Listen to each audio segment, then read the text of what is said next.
Okay. End of day 2 of the 75 hard, and I've finished it. I just need to read my 10 pages of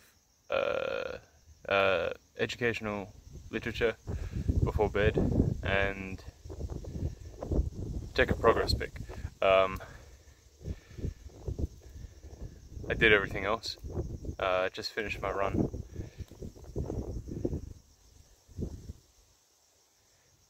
And I wanted to acknowledge a realization for me, and if my parents, I don't know if my parents watch this, but if they do, it might be a sore point for them.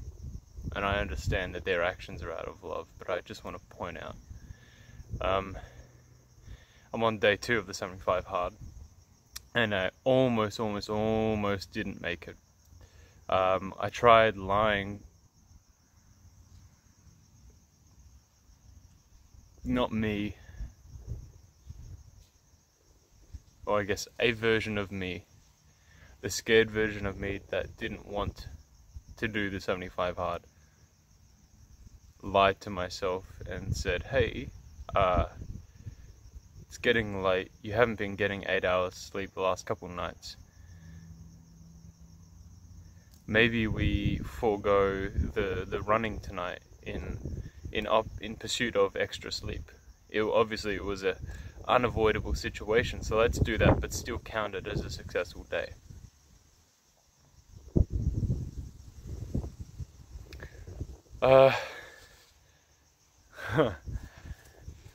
And I sat with it for a while, and I thought, no, this is I'm gonna do the run, not get the 8 hours sleep, which I understand on a technicality means that I'm not doing the 75 hard, but it's unavoidable with my schedule because I both work and study full time. I have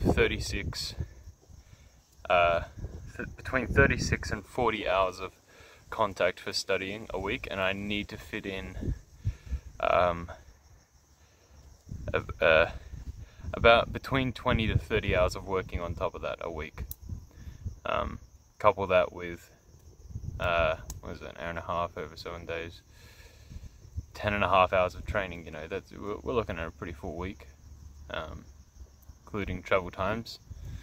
Anyway, so I almost talked myself out of it. The point with my parents was, I got home, told them that I still had to go for a run, and the conversation was not conducive of me going after that. They said that I'm likely to burn myself out. They told me I will burn out. They didn't say you will burn out, but they said you've done this before and you burned out, you know, so what are you saying?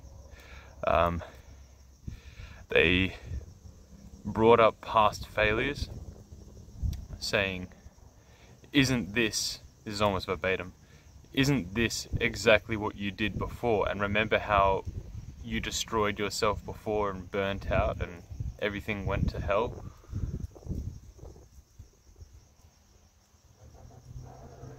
And the thing that they're referencing is was something I tried to do 3 years ago.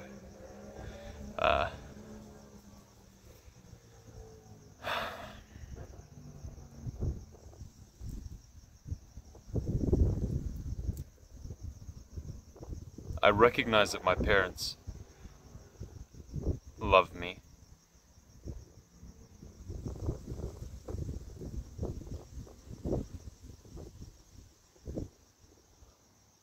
But what they want me to do is to live, ultimately, at the end of the day, is to live their life. Because they want what's best for me. And what's best for me is safety. In their eyes, safety and comfort and freedom. And they have all those things through the lives that they lived. So their advice is all geared to me living their life. And I realize that's what everyone's doing. Every single person on this earth, all the advice that they give is encouraging you, the receiver of this advice, to live their life. Because two things happen. Well, there's two things I want to comment on. One is they can only speak from their own experience, and their own experience, they're doing what helps them operate in their own lives. So the advice they will give to you will help you operate in their life, not yours. Maybe it will, because there may be some crossover, but it will always encompass their entire life. The second thing is people want you to live their life because it provides certainty, because at the end of the day, no one knows what they're fucking doing. I think you're lying if you say you know the meaning of life. Everyone's fucking clueless. So if you're able to tell someone, hey, this is how you should live your life, and then that person says, oh, you're right, yeah, and they have a great response to that, that's going to give you comfort and a false sense of security that you have found what it means to live. Everyone wants you to live their life because it gives them comfort and assurance that they're doing the right thing. When the ugly truth is, at the end of the day, no one fucking knows if what they're doing is the right thing.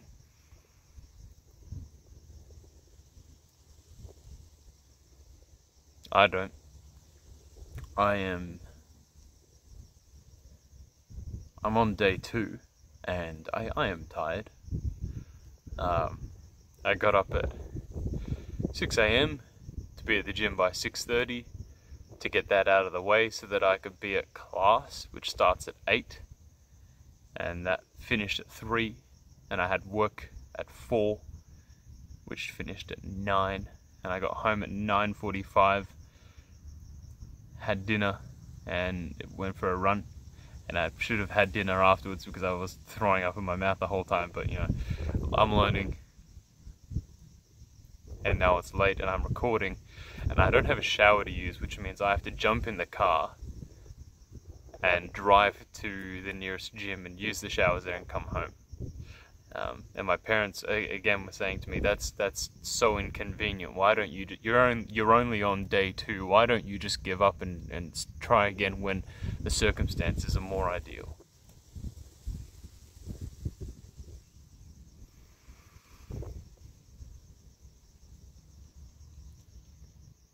And I wonder where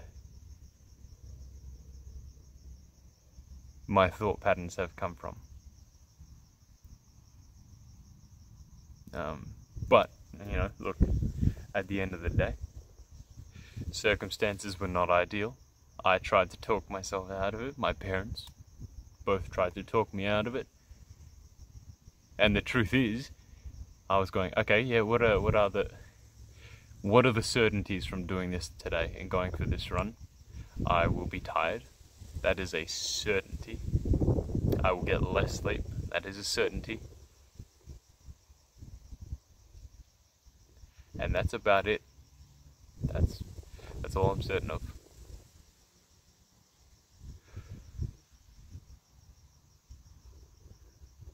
But I did it. Day 2. I don't know where this is going, but I know the direction to head in. I just don't know where it ends. I guess it goes back to that old saying that the man that loves walking will walk further than the man who loves the destination. So I am in the process of falling in love with the process. Partly by having no destination in mind, because I have no idea what's going to happen at the end of this. But, yeah. Had to be a rational reasoning. I had no reason for going tonight.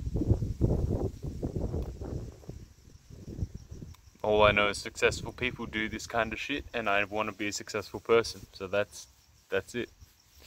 That's it for me today. I got to keep it brief because I still got to shower and I got to be up at 6 a.m. tomorrow again. It's already close to midnight. So thanks for tuning in if you made it this far.